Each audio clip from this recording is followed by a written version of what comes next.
2009 সাল থেকে সামরিক বাহিনী নানাভাবে বঞ্চিত নির্যাতিত দেশ কর্মকর্তাকে ভূতাপেক্ষা পদোন্নতি সহ প্রাপ্য সুযোগ সুবিধা দেওয়ায় সরকারি সিদ্ধান্তকে স্বাগত জানিয়েছেন ক্ষতিগ্রস্ত কর্মকর্তারা। এই জন্য প্রধানমন্ত্রী সহ সংশ্লিষ্টদের প্রতি কৃতজ্ঞতা জানান তারা। ভবিষ্যতে যাতে কারো সঙ্গে রাজনৈতিক প্রতিহিংসার মতো অন্যায় না হয় সেদিকে নজর রাখার তাগিদ দিয়েছেন সাবেক কর্মকর্তারা। গেল 28 জুন এ সংক্রান্ত প্রজ্ঞাপন জারি করে প্রতিরক্ষা মন্ত্রণালয়। 2009 থেকে 2024 দীর্ঘ প্রায় 15 বছরের ক্ষোভ। গেল বছরের শুরুর দিকে এই ক্ষোভের বহিঃপ্রকাশ ঘটান সামরিক বাহিনী থেকে বিভিন্ন সময়ে চাকরিচ্যুত বাধ্যতামূলক অবসরে যাওয়া সদস্যরা। কয়েকশো সদস্যের এমন আন্দোলন শেষ পর্যন্ত সফল হয়েছে। গেল মাসের শেষের দিকে জারি করা প্রজ্ঞাপনে সেনাবাহিনীর 115 জন, নৌবাহিনীর 21 জন এবং বিমান বাহিনীর 14 জনের নাম উল্লেখ করা হয়, যারা 2009 থেকে 2024 সালের 4 আগস্ট পর্যন্ত সময়কালে বাধ্যতামূলক ও অকালীন অবসর চাকরিচ্যুতির শিকার হয়েছেন। এবার জারি করা প্রজ্ঞাপনে তাদের চাকরি পুনর্বহাল করে ভূতাপেক্ষ পদোন্নতি সহ স্বাভাবিক অবসরের কথা উল্লেখ করা হয়। একই সঙ্গে বকেয়া বেতন ভাতা প্রদান সহ কারো কারো নামের পাশে 1 কোটি টাকা পর্যন্ত বিশেষ প্রণোদনার কথাও বলা আছে প্রজ্ঞাপনে।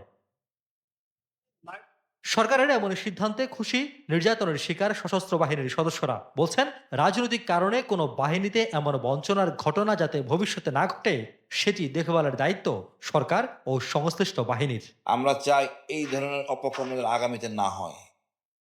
রাষ্ট্রের ক্ষতি, ব্যক্তির ক্ষতি। তো এই জন্যই বলবো, আমরা নতুন অধ্যায়ে চলে এসেছি, আর যেন এই কালো অধ্যায় না থাকে। একটা লোক অপরাধ করলো, অন্য লোকের দায়িত্ব তাকে প্রতিরোধ করা, যেন অপরাধ না করে। এই কালচারে যে না আসি আমরা, সোজা দাঁড়াতে পারবো না। এটার জন্য প্রথমে আল্লাহ শুকরিয়া জানাই, তারপরে বর্তমান সরকারের মহামান্য রাষ্ট্রপতি, মাননীয় প্রধানমন্ত্রী, 3 বাহিনী প্রধান এবং প্রধানমন্ত্রী যিনি সামরিক উপদেষ্টা আছে, সবাই এটার জন্য শুকরিয়া জ্ঞাপন করছি সবার কাছে। কারণ ওনাদের এই চেষ্টা না হলে এটা আরও হয়তো বিলম্ব হতো। যদিও আমি মনে করি এটা আরও আগে হওয়া উচিত ছিল, কারণ বেসামরিক প্রশাসনে যারা ছিলেন তাদের অনেকে 3টা-4টা প্রমোশন নিয়ে চাকরি করে অবসরে গিয়েছেন। দেশের স্বার্থে সশস্ত্র বাহিনীতে যে কোনো ধরনের অযাচিত হস্তক্ষেপ বন্ধ করা উচিত বলে মনে করেন ভুক্তভোগী সাবেক কর্মকর্তারা। যে অপরাধের দণ্ড হবে, বাট এটা যেন অন্যায়ভাবে হ্যান্ডেলিং না করে, রাজনীতিভাবে হ্যান্ডেল না করা হয়। রাজনীতিবিদ রাজনীতি কাজ করুক, আমরা ওইখানে হস্তক্ষেপ করব না। আপনি আপনার মতো থাকেন, কিন্তু আপনারা এত বেশি বাড়াবাড়ি করে নিজের ঐক্য থাকেন না বলে সেনাবাহিনী হস্তক্ষেপ করে, বাধ্য হয় জনস্বার্থে। এটা উচিত না। আপনারা নিজেদের সংশোধন করেন, নিজেরা এক জায়গায় বসেন, আলোচনা করে সমাধান করেন। সেনাবাহিনী কখনই আপনাদের কাছে দ্বারা যাবে না। শত শত হাজার হাজার মানুষ বিভিন্ন জায়গায় বঞ্চিত হচ্ছে, কিন্তু তাদের কথা বলার সুযোগ নেই, কেউ শুনেও না তাদের কথা। তো এই জন্য বাহিনীর সমস্ত, including police and other forces, আইন সংস্থার যেন একচ্ছত্র ক্ষমতা না থাকে যে আমি যাকে ইচ্ছা যখন ইচ্ছা যেভাবে ইচ্ছা জুলুম করলাম, বরখাস্ত করলাম, কোনো কারণে হোক। এটা যেন না হয়।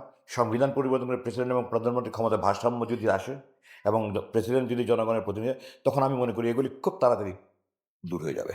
এ সময়ে বৈষম্যের শিকার ও বঞ্চিত এখনও যারা ন্যায় বিচার পাননি তাদের বিষয়েও সরকারকে ইতিবাচক সিদ্ধান্ত নেওয়ার আহ্বান জানান সাবেক এই কর্মকর্তারা। অনেক অফিসারের আত্মীয় বিএনপি করতো, আওয়ামী লীগ সরকার, তার প্রমোশনে দেওয়া হয় নাই। সে ভদ্রলোক আবেদনই করে নাই। রিয়াজ রায়হান, যমুনা নিউজ, ঢাকা।